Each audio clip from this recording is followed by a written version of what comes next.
আর ও বসে বসে সাইজে গুজে মোবাইল টিপছে। এদিকে যে মেঘখান আলামালা করছে, কাপড় গালা উঠাইতে পারে না। দেখো বুবু, হাসছে আমি বিদেশ থেকে টাকা পাঠাইছি যাতে হাকে কাজ না করতে হয়। আর আমি এখান বাড়তে কাজ করতে আসিনি, আমি ওগুলা কাজ করতে পারবো না। আমি চাইলে একটা চাকরানি দিতে পারবো। তুই কাজ করতে আসিস নি মানে এটা কি তোর সংসার লয় নাকি? আমার একলারই সংসার, তুই এ বাড়ির বউ, আমিও এ বাড়ির বউ, দুজনেই সমান। তুমি শাস্ত্রীর সামনে হলে নাটক করতে আসিও না। আমি কাজ করি না তার মানে কি আমি খারাপ নাকি? আমি তো টাকা দিছি, টাকা ছাড়া খাইবে ফিরবে কেন করে? তোর ভাতার টাকা দিছে বলে তুই কাজ করবি না? টাকা তো তোর ভাতার দিছে, তুই তো আর দিস না। আর টাকা দিয়ে খালি সংসার চল যাবে নাকি? কাজ কাম কি করতে হবে না? তুই টাকা গালা কি গিলবি নাকি? না খাবার খেতে হবে তো করে এনে বেড়ে কি? তার মানে তুমি কইতে চাইছো যে আমি সংসার ভাঙছি? তুই সংসার ভাঙে কার গরে? আমি একলাই কাজ করতে করতে আর জীবনই করব নাকি? আর কি শরীরের আরাম বিরাম নেই? তোর একলাই আরাম আছে? তুই মোবাইল টিপছিস, আর কি মনটা চাহে না যে আমরা একটু মোবাইল দেখি, রিল দেখি? চুপ করা দুষ নাই। তোমার হয়ে লাগে কি বাড়ি খেয়ে শান্তি মরে থাকা যাবে না নাকি?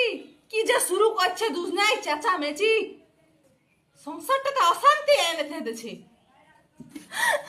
মা দেখো তো গে, খালি সব সময় ও খালি বসে বসে ফোন টিপবে আর আমি কাজ করব। তুমি তো দেখতে পেয়েছো। মা দেখো তো, তুমি কहो তো আমি কাজ করি না কি হয়েছে? আমি তো সংসারে টাকা দিছি নাকি? এই সংসারটা কার খরচে চলছে? হার ভাতারের খরচে চলছে। হার ভাতার বিদেশ থেকে টাকা না পাঠালে কিভাবে সংসার চলবে? ঠিকই তো আছে বড় বৌমা, তোমার নিয়ে কাজ করা অভ্যাস আছে। তুমি নিয়ে বাপের বাড়িতে সব সময় কাজ করতে, ছোট বৌমার কি কাজ করা অভ্যাস আছে নাকি? ওকে একটু বসে খাইতে দাও, ওর এমনি শরীরটা খুবই নরম, কাজ করলে এগুলো নস্কান হয়ে যাবে। ও তোমার কাছে ও টাকা দিছে ওই লাগে ও তোমার কাছে আদরের বউ হয়ে গেল। আমি কিচ্ছু নাই, আমি যে তোমরাকে রেন্দে রেন্দে খিলাছি, প্রত্যেকদিন পার্টি পেয়েছি, আমি আর কিচ্ছু করবো না। হাই হাই কি জ্বালায় আমি পণ্য দুটা বহুলিয়া লাগে মাগে, শান্তি নাই শান্তি। তুই হাকে অন্য করে কবে থাম, তোকে মজা দেখাচ্ছি। এমনি এখনই হার ভাতাকে আমি ফোন দিব, একটু কান্দার অ্যাক্টিং করলি।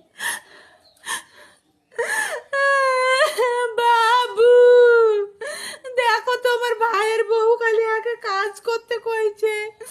আমি কালকেই নেল এক্সটেনশন করছে, রেজিয়াকে থালি বাটি ধুতে কইছে। তুমি তোমার ভাইকে আর 1 টাকাও দিবে না।